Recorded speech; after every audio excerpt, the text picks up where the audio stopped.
Thank you, Mr. Nirmalya, for this lucid presentation and to review what's happening in India. And this presentation is open for discussion. And at the end, I will make some remarks. Any questions? Just a question. How did you collect this data? I mean, it's a great set of data. Are you willing to share it? Offline. But it was, the collection of the data itself was an endeavor. I can totally imagine, because usually the survey... And India is, as you would write, any researcher would know, is not known for having good quality data. And these are all annual report data. So this is what they have put out to a regulator. Yes. Again, I want to compliment you on the amazing collection of data and over time, over years, over the companies and everything. And it just gives a very good understanding of what the profile of R&D and other things are. I have a question. Given that this is beautiful STI policy that's framed, how do you see the next steps in terms of one, implementation schemes being set up and regulated? What could be possibly the time frames and other things for that? And then how would the discussions here that have happened and ensued actually go on in terms of formulating some kind of suggestions and or recommendations for metrics for doing the things that have been put forth, and how would then you see that moving on to actual reality? For example, one of the key concerns as we're talking about excellence in science, which really what's important is today it's relegated to a much lower than the best. So how would you see, I mean, that I see as one of the single most important things to provide impetus to in almost a transformational way. Any kind of incremental way, I don't see it making any kind of difference at all. So that I see as something to be really changing the way, because when we look at our population, the bulk of the population is in the younger and more 750 million under 30. So there you go. And if these are the people, and the people who are currently in schools and colleges are to be inspired to go change how we in India are going to be, I think some serious solves are necessary. And regardless of all that, how can we as individuals also make a difference? Because I'm a great believer in that. We can see that, but I'd like to hear your take on so those. I got 3 questions there. So let me answer them one by one. First of all, I wish I could show you the software in which we have mapped the growth of these companies. We had 60 companies in our radar and we have shown how they have gone through their experience in the last 15 years. I could have shown them that this is where they have invested in R&D and this is where, 3 years down the line you're seeing a spike in sales. But anyway, that required a software for it. Anyways, your first question about implementation of policy. I am happy to report that the department has set up a completely separate institute called Academy for Science Policy Implementation and Research in ASCII. So we are going to, in a way, see what again this why I call this a landmark policy is that in many ways it tries to reach out and collaborate with government agencies, non-government agencies, industries, so on and so forth. So DST is not saying that I have made the policy, I am going to implement it. DST is trying to say I have made the policy, let me collaborate with all of you and let me see how we can implement this. The task of this academy, it's presently being incubated in ASCII, and in 2015 we are likely to hive it off as a fully functional autonomous institution under DST. It is tasked with presently the immediate needs of the implementation process. Like we have shown the intent of the government, how can we take baby steps to see to it that this policy goes at least to some kind of fruition. So that's the first part of your question. The second part of your question is about how do we keep our guys interested in science. There is a very, very successful program of DST, I'm not very sure if you know about it, called Inspire, in which school kids are given some scholarship right up to graduation, provided they choose science as a career option. Now, that may not be a great incentive for urban kids, but I can tell you the number of people who are enrolling in science from rural areas has increased. So there is some impact of the Inspire program when it comes to bringing in more people into science. But I do agree that in the end, you cannot fight market forces and win. If the market forces are forcing people to go for a career in coding, so be it.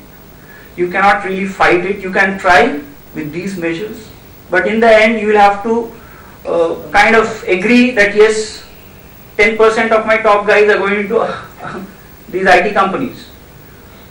Now, given this scenario, rather than thinking of can I bring them back and put them into science, I think what the policy says is, can I engage with these IT companies and do some earth-shaking research and be the best in IT? That's possible, right? So this is where the policy is a step ahead of its time, in the sense that it's not talking about if I see a wall, let me break it down and then go ahead. If I see a wall, what is the shortest distance I can circumvent. Yeah. Your third question about what we can do individually, I don't know. We all make a difference in our lives when we do our job properly, I guess. So let's continue to do that and hope that we make a better world. Yeah. Very nice question. I have a question. Yeah, sure. In the starting of your presentation, you mentioned that this policy, particularly this table, is more of a guidelines to the government to. It's the intention of the government. Okay, intention of the government. What I understood in certain policies, it's not very fine to something. It has some internal target also. So if you are giving a mere guidelines, you never end up with any solutions. Some of the policies developed by IT Ministry or something, they do have a target. Okay, which in turn leads to a 5-year plan or 3-year plan. Don't you have any plan, or still it's already what we were presented in the morning is the final stage, or you are going to have fine tune and have a little target oriented policies? Right. Very good question. It's very big. Very good question. See, a policy cannot be seen in isolation. Along with the policy, there is this EFC, SFC. For every 5-year plan, you make those documents, which are part of your. Everybody who is in government knows how the government functions. What the policy gives you is an overarching framework under which you work. So if the policy is saying that I'm going to look at promoting venture capital, how you actually do that is giving more money to whatever venture capital programs you have. So that is how the policy makes a difference. Policies are not supposed to give you targets, because and necessarily policies are supposed to be abstract. Because if you say I'm going to, in the coming 15 years I'm going to do great in nanotechnology, this, that, and so on and so forth. Maybe 3 years down the line, nanotechnology may go off the radar. What happens to you? What happens to your policy then? Rather than saying that, you say what these are the 10 things that I'm going to do in order to promote the fastest growing sectors. So deliberately it is made abstract. There is a method to the madness. Okay, and how you implement it is going back to your plan documents, gearing up your internal processes. See, there are 2 things you can do: give money and regulate. Other than that, none of the government departments have any other lever in their hand to do anything. Either if you think poverty alleviation is an important goal, put in money, right? If you think private sector investment in R&D is a goal, put in money there. See, how you do that is immediately it's not going to make any difference. 5 years, 10 years down the line, it's going to make a difference. Any policy will have repercussions not in the immediate near term, but in the long term. Have I answered you? I have one question. It is just like correlating that one. Whatever the policy we are framing or advocating or recommending or fixing target, generally it has an effect on the political scenario. Yes. Whatever you are drafting with all the multiple approaches, if it doesn't mature within 5 years, the next government they may not be interested. So always there are some learned person said like this: politician looks to the next elections, a leader looks to the next generation. In such manner, as a leader, is there any mechanism by which we can give a time bomb, for which this implementation also takes place sometime? Otherwise, whenever education minister changes, the syllabus also is changing. Yeah. These are the ways. Whenever the government changes, the focus of the syllabus So changes. whatever the effort you are putting is going to be, this is my apprehension. Is there any mechanism by which we can develop a plan or a strategy specified for the coming 10 years, irrespective of this one? Because it has to be taken a very high level decision makers, not at a lower level. Right. The department already has a Vision 2020, Vision 2030 plan, but what you have said is again the reality of how the system works in India. You and me, we cannot change it. I wish I was in China where, with one signature you could change everything. That's how democracy works, and that's how we have to fall in line. What we can do is probably... Statute has got that power. They don't operate it. They Yes. operate as per their convenience. Absolutely correct, sir. That's it. We live and work in the system, and I'm absolutely mindful and appreciative of this fact. That's how we operate. You are very right. Well, I'm actually very amazed that DSC is actually relegated this out of formulating the implementation plan over to ASCII and having this. I don't know if I communicated that correctly. DST has relegated that task to a DST sponsored organization, Aspire, which is being incubated in ASCII. But that's the official line. But for all practical purposes, the Aspire project is now just a shell. It's being incubated, right? So it is all the faculty members of ASCII are tasked with making this a success. Just like there is Aspire, there are 10 other things which DST is doing to implement the policy. I just told you one part of the story because that I have a selfish interest in promoting my objectives. DST is doing 10 other things, like DST has already got a budget of 10 crores just to communicate this policy. And there is a policy cell in DST which is doing that. All the thing that we are having here is comes under communicating that policy. See, first of all, the policy must be known. Then the implementation starts. There has to be a buy-in from the scientists. If the scientists think, oh, what a shit policy, it's gone. So there has to be a buy-in from the most important group of stakeholders. And that's where there are several agencies which are working. ASCII is one of them. Aspire is one of them. Sorry. Yes. Nirmalya, Yeah. see, there is something called the Department of Scientific and Industrial Research, Yes. and a lot of things happening in institution, academia, institution, industry, industrial research through Department of Scientific and Industrial Research. Now, does this new policy address what this Department of Science and Industrial Research need to do? See, there are many different scientific ministries, departments in this country. Like ICAR. It's a scientific. No, it's not. That's what I'm trying to say. So there is no one monolith in this country. Agricultural research is handled in a different way. It has got its own structure.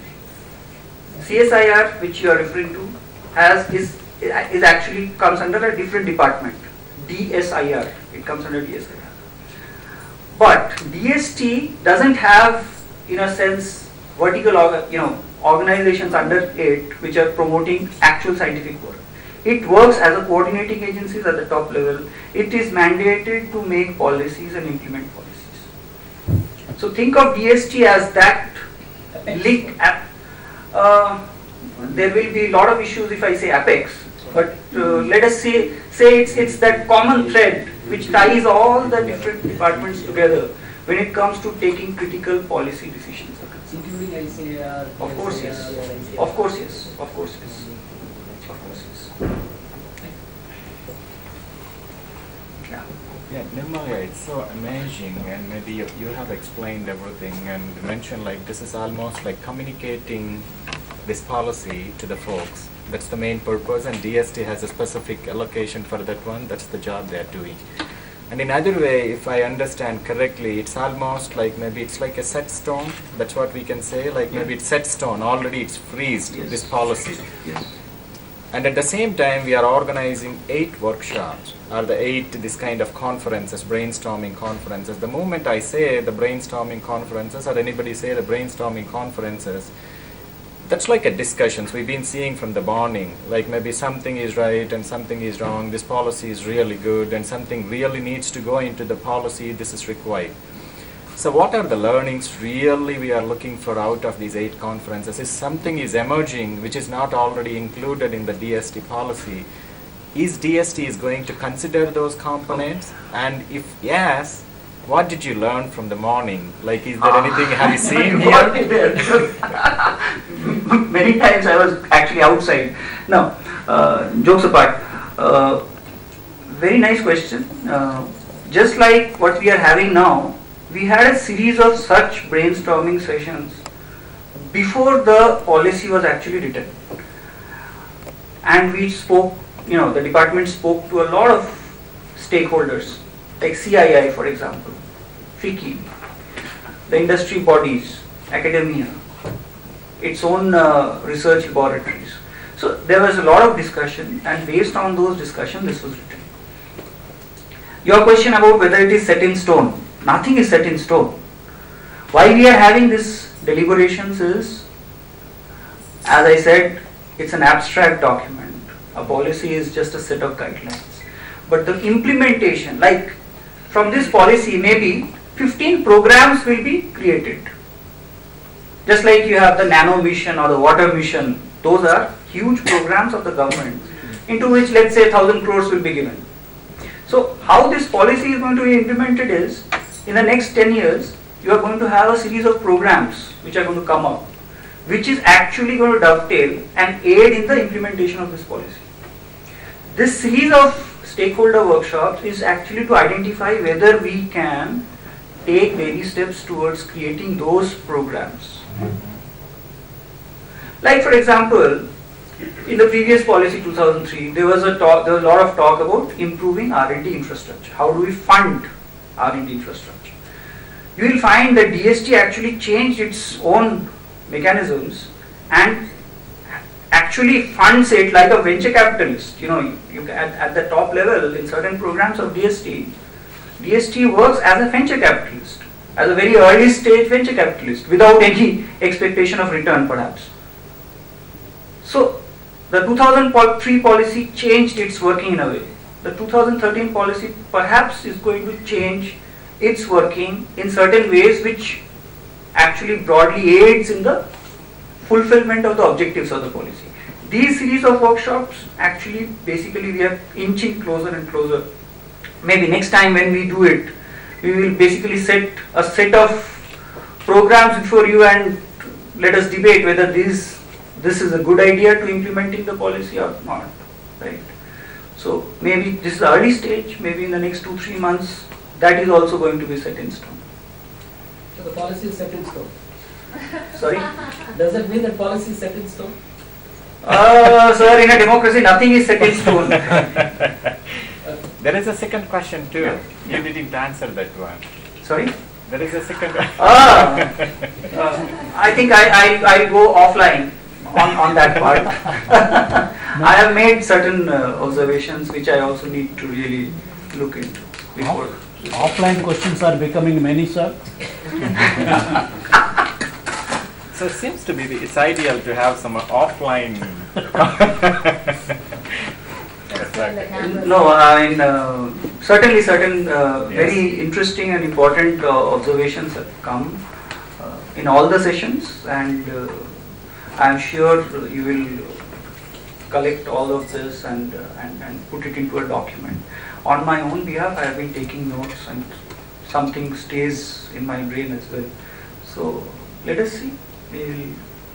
We'll go towards that objective. Right. One question. Thank you very much for the opportunity given to me. Can I make some remarks? Which Sure, sir, sure. Both on your lecture and also feedback to DST, right? Let me compliment you for providing a very lucid picture on the basis of large data set and gives an idea of what's been happening in industry in various sectors. And I'm sure a lot of inputs from this analysis will have gone into policy making. That I think is a massive work that you've done. You deserve the compliments and congratulations.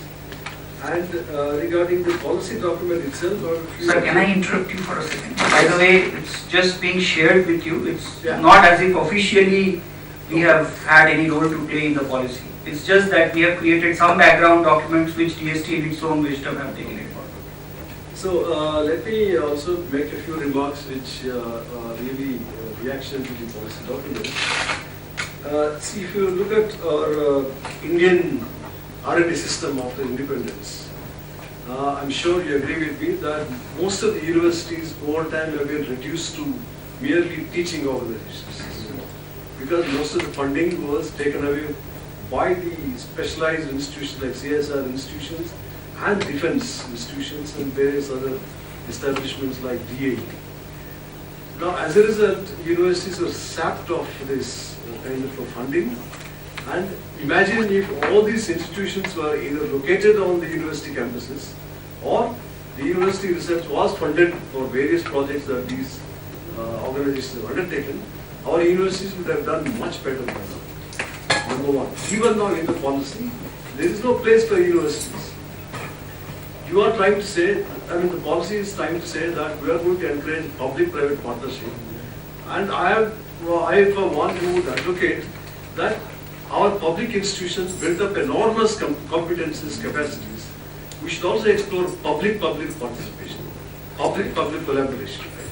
Very nice point, sir. Very nice point. At our university, we've been trying to do this in various ways.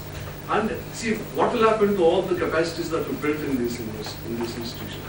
I think that point has to be recognized by the policy. Because in other countries, I'm sure many of you from US, most of the federal research is carried out by universities. Now, as a result, our universities many universities are no longer on the research front. Right? Very few universities are engaged in research. That's why the impact is much less. That I think public-public collaboration must be established. For example, if CSR labs that are there in Hyderabad were located on university campuses, there could have been much more synergy between the two. Right? I think that has to be recognized by the policy, and we are making mistakes again and again. Right? We should really correct these mistakes. The second thing I would like to mention is that this document nowhere talks about institutional innovations. It only talks about STI, science, technology, innovations. We also should think in terms of what are the innovations that we require in the field of institutions. What kind of new institutions have to be created so that really our country can really move forward. And one more thing, when we talk of industry-academia interaction, we should also specify that there must be some interlocking mechanisms. Right? They've been operating in silos. Right? It's not enough to say that they should collaborate. It's a very biased attitudinal statement. Right? What are the interlocking mechanisms that the policy will put in place so that they come together? Right? I think that has to be somehow incorporated in the policy. And I'm sure in the context of globalization, and India is entering the process of globalization, on certain strengths and many weaknesses. So I think one of the important lessons that we should learn at this juncture is that innovation policy has also really should look at SMEs. You said SMEs are not driven by innovations. Right? See, I think if this policy is going to be inclusive, development oriented, you cannot neglect SMEs, because SMEs or the loci where you can think of equity and inclusiveness. It is SMEs which provide large employment, and it's all SMEs which can really operate in many small towns and many smaller cities. I think what happened in China was this. It is precisely these SMEs produced enormous volume of products which they are exporting to most of the world. I think that somehow has to be looked at. SMEs cannot be ignored, and you cannot say that we are going to strengthen the best performer. It is like trying to say we'll support survival of the fittest. Right? So I think the policy should really look at how do we also see that the weakest survives. Right? I think it's very excellent point, sir. Only one, I just interrupt you for 1 second. Yes. The policy actually, there's a whole section which is which talks about creating a new paradigm about institute, academia and industry partnerships. Yes. And the thinking is that a program will come out of the staples of DST in which massive funding is going to be given to research sponsored by universities in which there is partnership by industry. So in a way, funds will be channelized to those projects which have a collaborative component where there is some buy-in by the industry. So those are things that will come along. Understand that today the locus of innovation is not a single institution. Right. The locus is a network of institutions. Absolutely correct. Obviously, you need collaboration. All I'm saying is, what is there for public-public collaboration? This policy, right? That's simple. That's the question I was trying to raise. Now, similarly, implementation of the policy, right? How can the policy be implemented without taking into confidence the state governments? Ultimately, DST Academy cannot implement these policies. The state governments which have to implement the policies. That is the problem in our country, where most policies are made at the level of central government, and it's the state governments which are supposed to implement the policies. It can create a big chasm, it can create a big gap in this situation, right? Even if central government says that this policy is important for the whole country, depending on who the ruling government is in a particular state, they'll say we have nothing to do with the policy. I think these are the questions we should address. I'm sure there is a space in the policy document, or I don't know whether it's, as somebody said, whether it is etched in stone or there is still possibility of incorporating some of the feedback that we've been getting. Right? The roadmaps and the implementation documents are still to be made. So Yes. all I this think will probably find important mention. points as I said, public-public collaboration is something which is extremely important. That's a very good point, sir. Yes. So I think we should keep this in mind when we really give the feedback on the policy document. Thank you very much for Thank giving you. this opportunity. Now, Dilip.